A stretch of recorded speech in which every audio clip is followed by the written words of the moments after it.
안녕하세요, 박시장입니다. 제가 경제적 자유를 이루겠다고 마음먹고 처음 시작한 것이 미라클 모닝이었습니다. 이 새벽 5시에 기상하여 출근 전에 재테크 공부를 하는 것인데요. 그런데 문제는 자는 시간은 12시로 동일하고 이 기상 시간만 빨라져서 피로가 점점 쌓여가더군요. 결국 한 번씩 새벽에 못 일어나게 되었고, 그런 날은 꼭 스스로 자책하게 되었습니다. 또 신경이 예민해져서 아이와 아내에게 별일 아닌 것에 화를 내고 있는 저를 발견하게 되었습니다. 저와 비슷한 경험을 모두 하셨을 거라고 생각합니다. 이유는 잘 모르겠는데 뭔가 무기력하고 쉽게 지치는 그런 날 말이죠. 만약에 이런 날이 반복된다면 반드시 여러분의 잠이 안녕한지를 꼭 체크해 보시는 게 좋겠습니다. 전문가들은 잠을 제3의 인격이자 성격이라고까지 표현했습니다. 잠이 부족하면 결국 스트레스 지수가 쉽게 올라가고 자연스럽게 작은 일에도 짜증을 내게 됩니다. 자, 그렇다면 안녕한 잠이란 어떤 것이냐고 물으실 텐데요. 바로 잠의 양가치를 모두 높이는 것입니다. 먼저 김경일 교수님이 강의를 통해서 알려주신 각 개인에게 알맞은 잠의 양을 파악하는 방법을 알아보고, 이 뒤에서는 잠의 질을 높이는 딱 한 가지 방법을 설명드리겠습니다. 여러분은 몇 시간을 자는 사람입니까? 이 질문에 바로 답변할 수 있으신가요? 아마도 그때그때 달라요 라고 생각하고 계실 겁니다. 이만큼 우리의 취침 시간이 불규칙하기도 하고 이걸 꼭 숫자로 말해야 하나? 라고 하실 수도 있을 겁니다. 이 질문의 진짜 의도는 당신은 몇 시간을 자야 다음날 가장 머리가 맑고 행복감을 느끼나요? 입니다. 살면서 이런 질문을 받아본 적은 없지만 이 숫자가 그렇게 중요해? 라고 저도 처음에 생각했습니다. 그런데 이 숫자 하나가 우리의 인생을 바꿀 수 있다고 하니 꼭 찾고 싶다는 생각이 들었습니다. 이 숫자를 찾는 방법은 정말로 간단합니다. 딱 2개만 기록하시면 됩니다. 다이어리나 달력에 매일 몇 시간을 잤는지 시간을 기록합니다. 그리고 그 옆에 ABC 정도로 다음날 나의 기분을 체크합니다.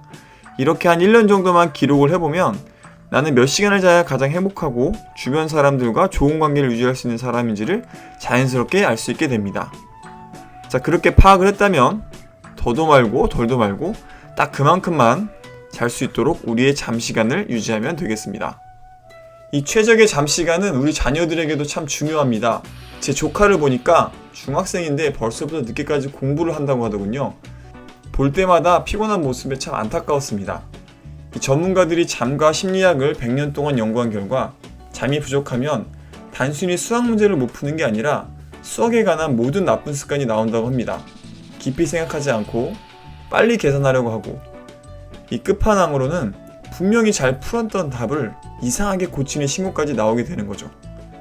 이로써 스스로 수학을 못한다고 느끼고 수포자가 되기 쉽다고 합니다. 그러니 아이가 충분히 잠을 잘 수 있도록 해줘야 합니다.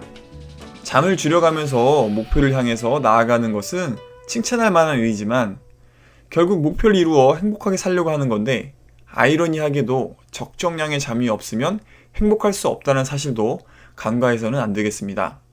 더 이상 오늘 잠을 희생해서 내일 행복하겠다는 생각은 버려야 합니다.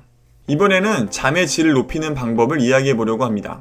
그 전에 한 가지 드릴 말씀은, 사실 앞에서 제가 이 자신의 잠 시간을 채워서 충분한 잠을 자라고 이야기를 했지만 솔직히 일이 많으면 이것을 지키기가 어렵습니다.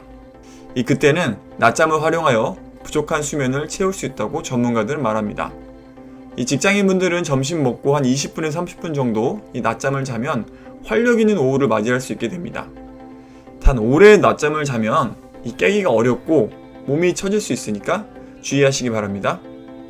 그리고 도저히 나는 잠을 줄일 수 없는 업종이거나 라이프 스타일이다 라고 하시면 잠의 질을 조금이라도 높여서 양을 보완하는 방법을 활용하시기 바랍니다. 사실 잠의 질을 높이는 방법은 우리가 익히 알고 있습니다.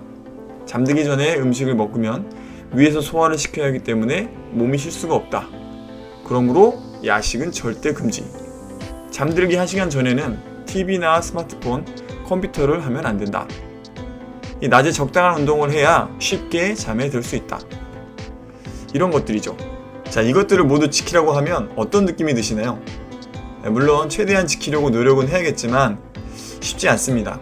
그래서 잠의 질을 바로 높일 수 있는 딱 한 가지 방법을 제가 알려드리겠습니다.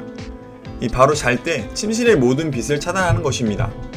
일단 달빛과 외부 조명 때문에 가장 많은 빛이 들어오는 창문부터 막아야 합니다. 암막 커튼이 필수겠죠? 그냥 커튼이 아니고 빛을 완벽하게 차단해주는 암막 커튼이어야 합니다. 결혼 전에 부모님과 살 때는 제 방에 커튼이 없었지만 크게 불편하다고 느끼지 못했습니다. 그런데 결혼을 하고 나서 이 안에는 암막 커튼이 없으면 잠을 못 자는 타입이어서 그때부터 저도 암막 커튼을 같이 사용하기 시작했습니다. 확실히 깊게 잠을 잘 수 있게 되더라고요. 요즘에는 저도 암막 커튼이 없는 곳에서 잠을 자면 일찍 일어나게 되고 개운하지 않더군요. 혹시나 암막 커튼이 뭐지? 하시는 분들과 일반 커튼과의 차이를 잘 모르겠다 하시는 분들을 위해서 평이 좋고 무난한 암막 커튼을 검색해서 영상의 더보기란에 링크로 남겨두었으니 한번 확인해 보시기 바랍니다. 그리고 또한 미세하지만 침실에 있는 전등 스위치의 LED 불빛, 또 멀티탭에 새어나오는 불빛, 또 난방기의 디스플레이 등 작은 빛도 모두 가려줍니다. 이렇게 해두면 정말 꿀잠을 자기 때문에 아침에 못 일어날 수도 있습니다. 따라서 반드시 알람을 여러 개 맞춰 두셔야 합니다. 자, 여기까지 충분한 수면과 수면의 질을 높여서 행복지수를 올리는 방법에 대해 알아봤습니다. 지금까지 근면성실, 3당 4락, 빨리빨리 문화에서 우리는 잠을 너무 죄악시했던 것은 아닌지 생각해 봐야 합니다.